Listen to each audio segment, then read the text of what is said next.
Have you ever wondered if anyone can be hypnotized?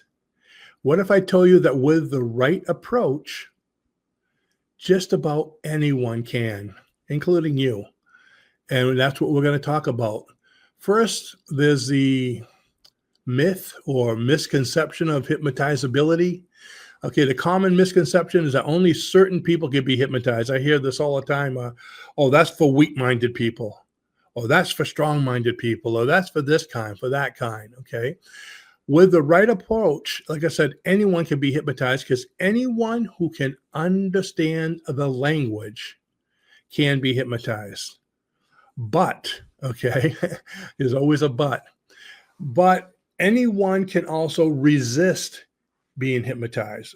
I cannot hypnotize you against your will. If you don't want to be hypnotized, there's nothing you can do about it. So I guess you could say you need to be open to it. You need to be suggestible, and that's the key. There's actually 3 keys, 2 that are really important, but let's see. Here's the 3 keys: relaxation, suggestibility, and imagination. Now I said that's 3, but there's really the two important ones, because relaxation in the old days, the way most people do hypnosis, still out there, but I call it the antique hypnosis. Relaxation was important, but actually it is not required. Relaxation is not a prerequisite to hypnosis, because I've hypnotized people many times standing up, walking, sitting down, doing all different kinds of things. So you can be hypnotized whether you're relaxing or not. Now, relaxation is the most common way of doing it. You see people, hypnotists, when they do it in an office, relax your eyes, your nose, your mouth, your chin. They call that progressive relaxation. It helps a lot of people, but is not required. But what is required is suggestibility. And you need to use your imagination, because when you're doing hypnosis is you're speaking to the subconscious mind. Me, as a conscious person, is giving suggestions, trying to reach your subconscious. Your subconscious is part of that, I guess you could say, a universal consciousness. Okay. So I need to get the suggestions in there so you can use your imagination.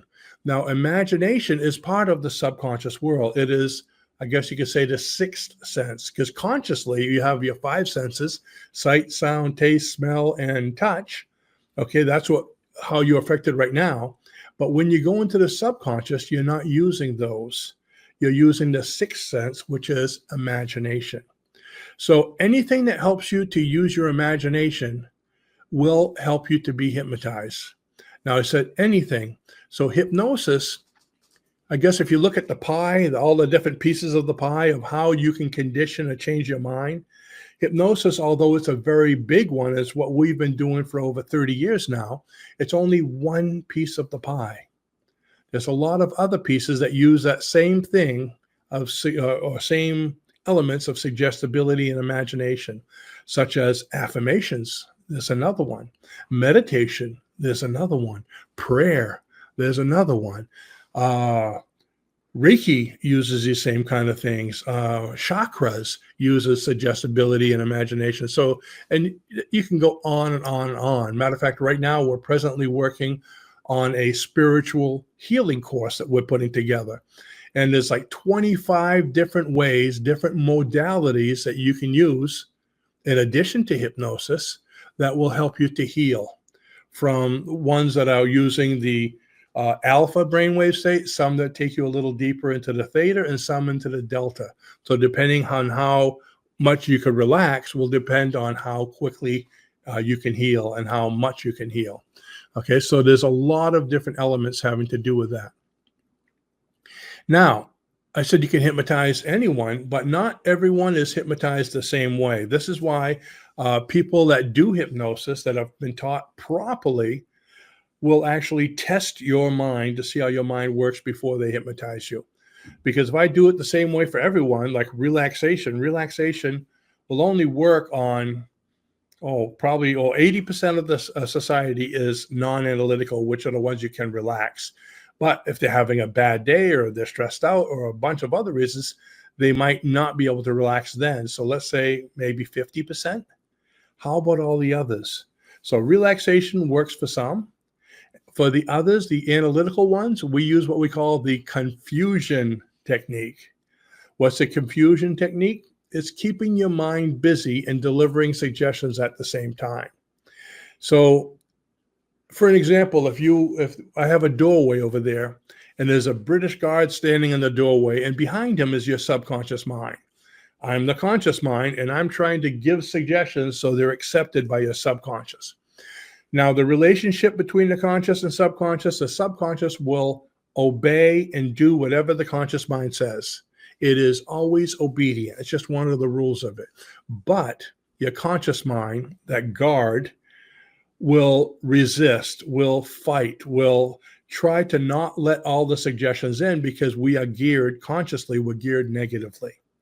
Good example, if I told you you're a wonderful person, you're the best person I ever met, you're going to go, okay, what's he trying to sell me? You see the negativity, you won't accept it.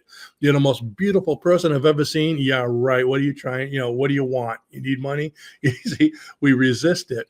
So there are three ways to get past that guard. One is to relax him. He sits down and your suggestions go right through and the subconscious reacts and does what you were given for suggestions. Or the second one is I confuse them by having them maybe write on a little whiteboard on the side, 2 + 2 = 4, + 2 = 6, + 2 = 8, and keep on doing that. And I say in hypnosis, continue doing that job until you get finished or until you get up to 500. And while he's doing that, you're a non-smoker. You have quit smoking. You'll never smoke again. Or you're great at public speaking. I start delivering these suggestions and they go right in because you can't do your job and resist suggestions at the same time. Kind of like if you're doing your taxes and your kid comes in and starts talking to you, you don't pay attention to half of what they're saying because you're doing the job. And the analytical mind is focused. It's focused on the job. It's job oriented. So that's why it works so well. But I said there's a third way. The third way is using that sixth sense, that imagination. So anytime I can have you imagine something, matter of fact, we're going to be using that technique in the mind hack towards the end of this, toward the end. So I guess you could say in part 4. And for those of you that are watching this just as a separate video, it's another video that'll be coming up actually this week. So in a mind hack where what we're going to be doing is we're going to be having you imagine this and imagine that about your life so you can change your life. Works very well because when you're in the imagination, you're in what we call the theta brainwave state, which theta is the now. In the now, in the present moment, there is no stress, no resistance. So you can see that using your imagination is probably one of the, to me, is the best and quickest way to condition your mind, because relaxation isn't required. I just close your eyes and imagine this and imagine that. You're already there. So you're bringing yourself to the now.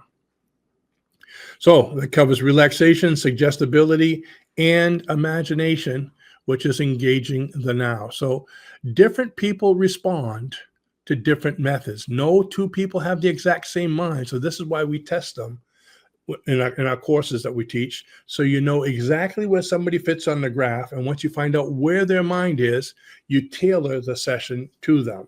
So as long as they're not fighting you or resisting you on purpose, which why would you be if you came to see a hypnotist for help, right?